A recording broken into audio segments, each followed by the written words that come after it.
There is a specific kind of emptiness that does not look dramatic from the outside.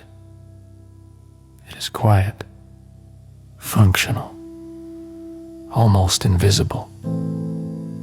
You go to work, you answer messages, you smile when expected. And still beneath all of that, there is a subtle sensation of leaning forward inside yourself, as if you are always reaching.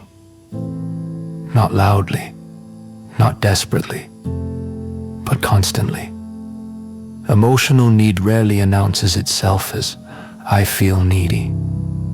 It appears as restlessness, as overthinking, as sensitivity to tone changes that others barely notice. The nervous system shaped by past bonds learns what connection feels like. If connection once felt inconsistent, warm one moment, distant the next, the body adapts. It becomes alert, alert to pauses, alert to silence, alert to the possibility of being forgotten. This alertness is not immaturity, it is protection that stayed active for too long. You may notice how quickly your mood shifts with small external cues. A delayed reply can feel heavier than it should. A brief message can trigger unexpected disappointment. Your thoughts try to interpret the signal. Did I say something wrong? Are they losing interest? Am I too much? These thoughts are automatic. They are not chosen. They arise fast, shaped by memory networks that associate distance with risk. The brain prefers a painful explanation over uncertainty. At least an explanation feels like control. Sometimes carência expresses itself through overfunctioning.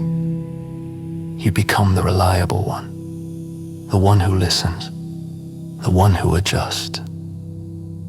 You sense others' moods before they speak.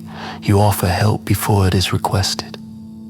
And part of you hopes quietly, if I am indispensable, I will not be left behind. There is sincerity in your care, but there is also fear woven into it.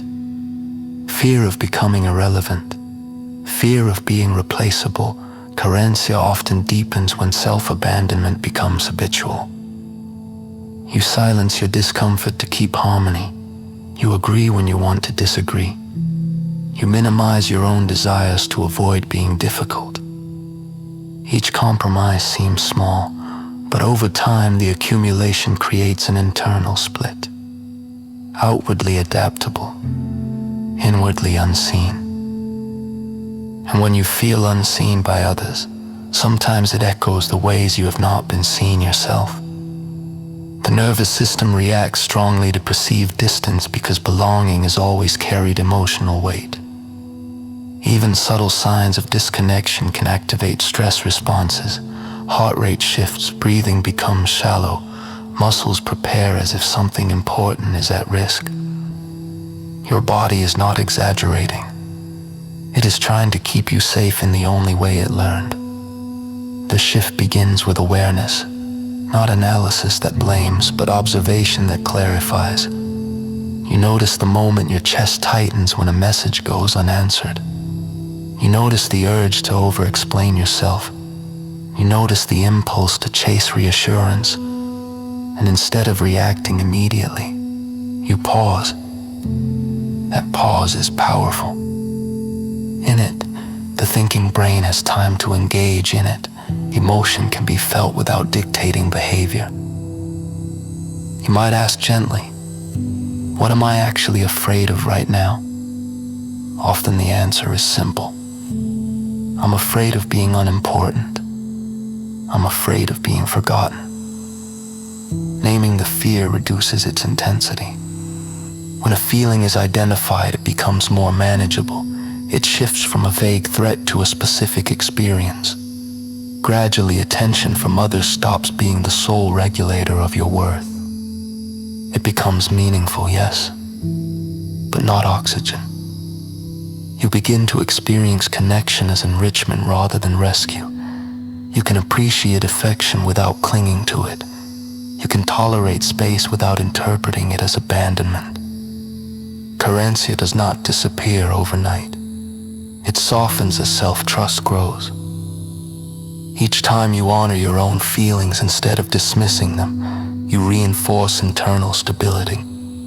Each time you stay present during uncertainty, instead of reacting impulsively, you strengthen resilience.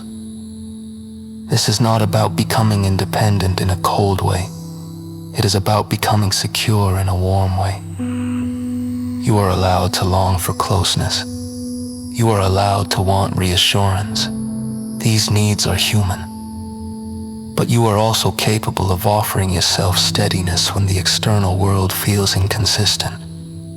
And when you remain present with yourself, especially in moments of waiting, something changes.